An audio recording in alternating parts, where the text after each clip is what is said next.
I never in a million years thought I'd say this, but the sequel to Super Mario Party looks insanely good. I always hated Super Mario Party. In my opinion, it's the most disappointing game to be released on the Switch by Nintendo. So when I saw Nintendo announce a new Mario Party and saw that it was a sequel to Super Mario Party subtitled Jamboree, instantly I was prepared to be disappointed. But I'm not gonna lie, this game looks amazing. I'm serious, Super Mario Party had so many fundamental issues that in my opinion completely destructed the core gameplay of Mario Party, but upon watching and rewatching a trailer for a game that is a sequel to a game I hate, it looks like they've seriously fixed almost all of the problems I had with the original. I can't believe I'm about to say this, but Super Mario Party Jamboree looks like it's gonna be the game to possibly save Mario Party. In this video, we're gonna go over every single problem I had with Super Mario Party and how developers ND Cube have seemingly solved these problems in some straightforward ways, but in some really creative ways as well. And I feel like I have to say this, if you're a fan of Super Mario Party, that's fine. Whether it's because you've never played any of the other games, or maybe you have and just love Super Mario Party, which confuses me a little, but you know, whatever. If you enjoy the game, that's perfectly fine. But in my opinion, that game had so many problems that seem to almost all be fixed here, which is making me so excited for this brand new entry into one of my favorite series ever. So let's get started going over these problems that have now been fixed, starting off with the economy. In almost every Mario Party game, you can buy a star for around 20 coins. In Super Mario Party, they just randomly lowered this to 10 coins.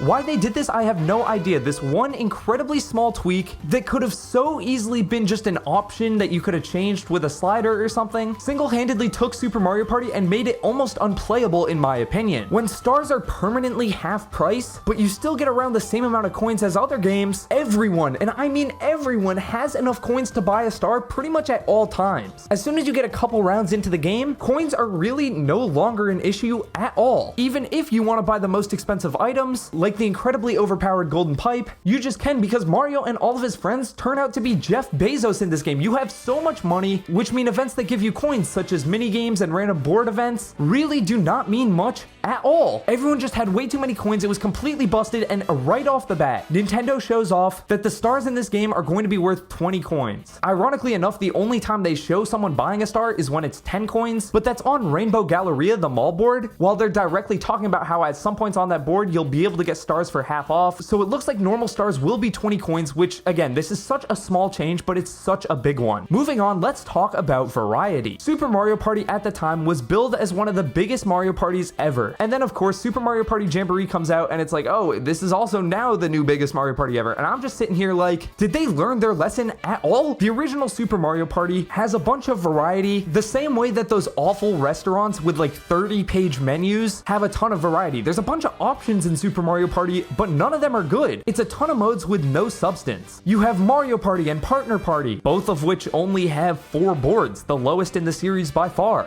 You have Toad's Rec Room, which is basically just a bunch of mini games, some of which you can only play if you have multiple Switch consoles together. River Survival, the first ever entirely co-op Mario Party mode, which essentially just makes you play the same 10 mini games over and over and over again. No variety. There's a single player campaign, but it's just minigame after minigame. There's an online mode, but again, it's just minigames, and they restricted it to like 5 minigames at a time. Super Mario Party, again, it had a ton of modes, but it seems like the developers were so focused on just adding as many modes as possible that they could cram on as selling points to the back of the box that every single mode came out entirely underbaked, and you could argue each one had about 50% of the content that would be needed to make the mode actually fun. Super Mario Party Jamboree now has 7 boards. The minigames go from 84 total to 110. While we do see a bunch of side modes, stuff like the Koopathlon seems way more fleshed out than the online in Super, and just there being nearly 30 more minigames helps game modes such as River Survival, which in Super Mario Party was just not replayable at all because it's a minigame collection where you play the same 10 minigames over and over again. We don't talk about game size a ton here on this channel, just because specifically with Nintendo, they're able to compress their game file sizes down to an incredibly small limit, so it's not super effective to look and say, oh, this game is only 2 gigabytes and this game is 4 gigabytes, because like Tears of the Kingdom is like 13 gigabytes, and the new Madden I bought on my PC is like 100. It's just not really comparable. But when comparing Super Mario Party to Super Mario Party Jamboree, 2 games that have the same exact graphical style, similar core gameplay, probably run on the exact same engine, like these games are as comparable as it can get, and Jamboree is over double the size, coming in at 6.5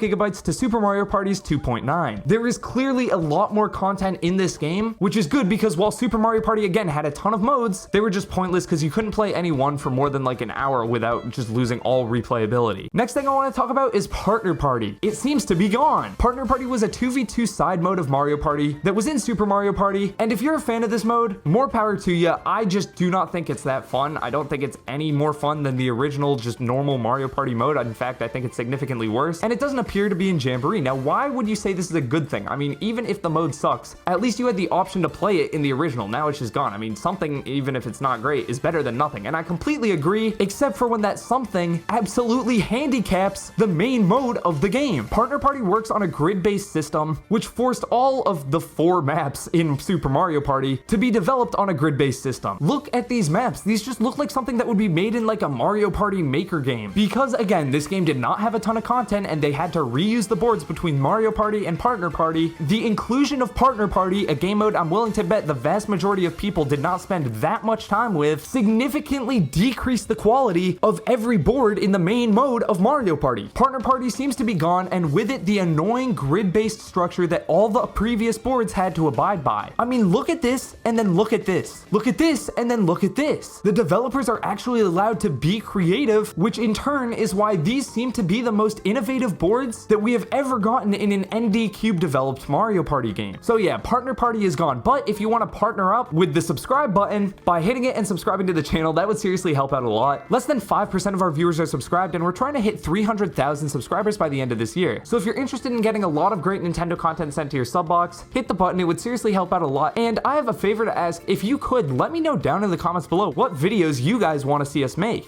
Alright, the next problem I had with Super Mario Party is the boards. First of all, there are way more boards here, which again, we've talked about this before, but just having more of something isn't necessarily better. Super Mario Party had more modes than any other Mario Party game, and it's my least favorite. But funnily enough, despite Super Mario Party having the least amount of boards, it's not like they went crazy on the board design here. These were all terrible as well. So not only does Jamboree have way more boards, but they're more creative because, as I mentioned before, they don't have to be restricted to the grid-based system. And also the boards just feel more unique, not just because the themes are cooler, but the themes are actually integrated into the boards as well. For example, in Super Mario Party, the shop was just a space. In Jamboree, it looks like the shops are actually integrated into the boards. You can see a little kiosk in the mall-based board that appears to be a shop. And last thing about the boards, character-specific dice blocks are gone now too. Now this was like low-key the one kind of cool feature that Super Mario Party introduced. Every character had their own dice block, which made picking a character somewhat strategic, as certain characters had maybe safe dice blocks, so you would always either get like a 3 or a 4, but some of them were like you would either get a 0 or you would get a 10. It was like way